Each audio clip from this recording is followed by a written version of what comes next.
of fighters like Sugar Ray Leonard, Tommy Hitman Hearns, your Sugar Ray Robinson, your Muhammad Ali's, your Joe Louis. Now, you don't have those types of skills. These guys are pretty much like new school basketball. It's trash to me. I mean, I've always, spoke against this new crop of NBA. I've always spoke out against it, and I speak out against the trashy fighters that I've seen. But there's a fighter out there who is not of that caliber. He has some old school style, some old school in him when it comes to his skills.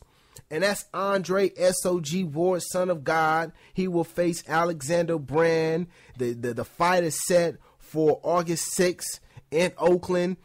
My thing is that this fight needs to hurry up and be over, because I'm looking forward to him fighting Sergey Kovalev from Russia or from Europe. He's from one of them countries over there in that region where Dolph Lundgren is from. You remember when he fought Rocky? He's from one of them countries. So I'm looking for Andre S.O.G. Ward to just smoke this guy Alexander Brand, and I'm waiting for him to fight Sergey Kovalev, because this dude right here, he's mean. He's vicious. When he knocks out his opponent, most guys, when they knock out their opponent, they go and try to, hey guy, I apologize for knocking you out. Well, I'm really not sorry, but I'm glad that you're not dead.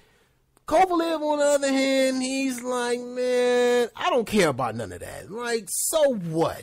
Yeah, I knocked you out, and if you die, like Dolph Lundgren said, if he dies, so what? So be it. He doesn't care. And what was his name, Dolph Lundgren?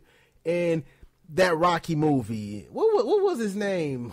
Oh man, what was his name in that Rocky movie? I can't think of his name, but yeah, I used to love me some Dolph Lundgren, especially when he played He-Man. I am He-Man, king of the world. Oh, that was my movie growing up. I used to love that movie, and I don't even think that was the name of the movie, He-Man. It was something like that, but that used to be my movie when he had the little bitty, ugly, I don't want to say Gollum looking thing, but like some kind of troll. That used to be my movie. I used to love that movie growing up.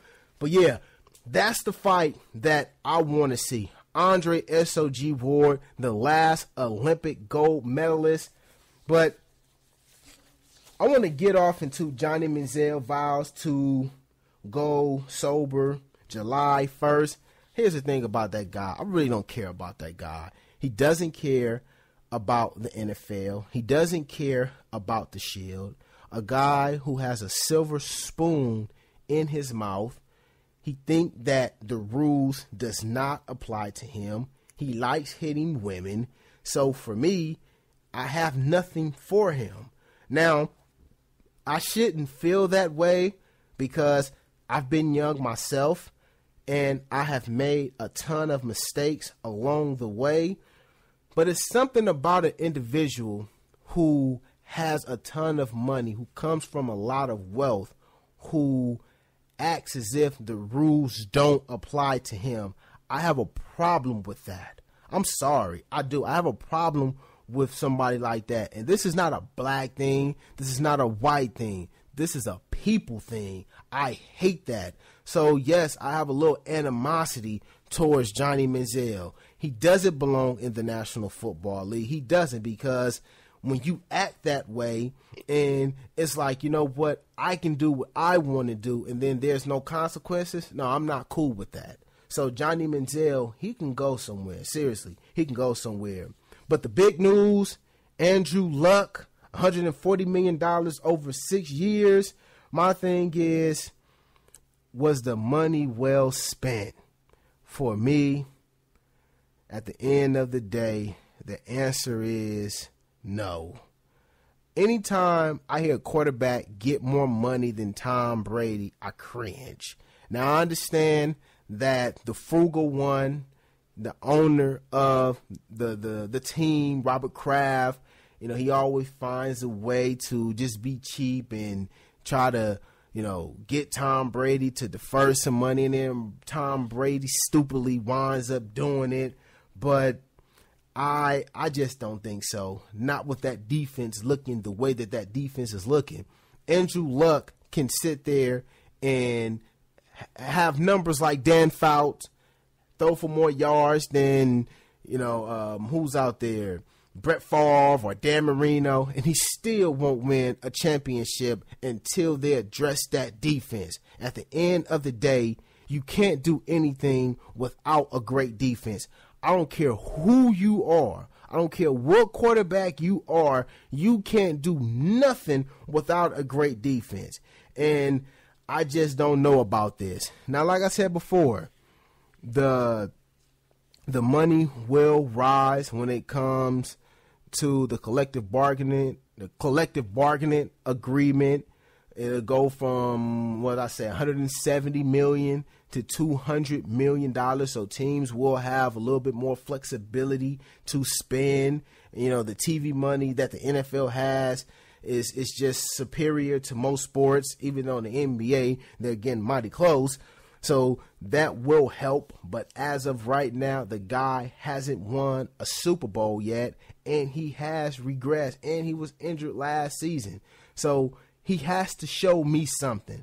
As of right now, he should not have gotten that money. He hasn't won anything. And I don't understand why people don't like to reward winning. Winning and then also being great. Not just winning. No, you have to win and be great. Or you have to be great, but circumstances stop you from winning. I'll go with that one too. Yeah, you get your money, but circumstances are against you, and so you haven't won.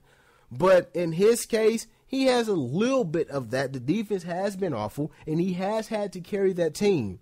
But on the other hand, he has also turned the football over. What I say, 79 turnovers in his career, that's far too many turnovers. He cannot consistently turn the football over. That was something that plagued Eli. Yes, Eli can win Super Bowls, but it's like, dude, but you're always missing the postseason. Why are you missing the postseason? Because you keep on turning the football over. Dude, stop turning the football over. But then here's the thing.